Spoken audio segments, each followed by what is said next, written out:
Samarqand davlat chet tillar instituti talabasi vlog olishda davom etadi. Bu safar teatrdan vlog. Soat 3 da teatr oldida bo'lishimiz kerakligini aytishgandan keyin uyga borib kiyinib kelishga ulgurdim, chunki darsimiz 2 para. Bu orada yapon tilidan kitoblarimizni ham chiqartirishga ulgurdik. Umrimda birinchi marta teatrga tushib ko'raman. Tasodifga qarang, bir necha kun avval Behbudiy muzeyidan vlog joylagandim. Endi bo'lsa Behbudiy spektaklidan vlog.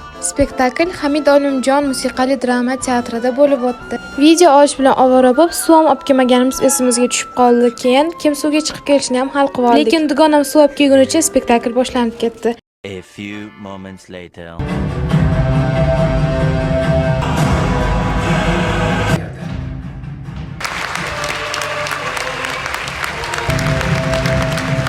Menga spektakl juda ham tez tugaganday tuyuldi, balki qiziq bo'lgani uchun. Tashqarida ozgina rasmga tushib olgandan keyin hammamiz uyiga tarqaldik. Yana shunga o'xshagan vloglar qiziq bo'lsa, kommentariyada fikringizni bildirib keting.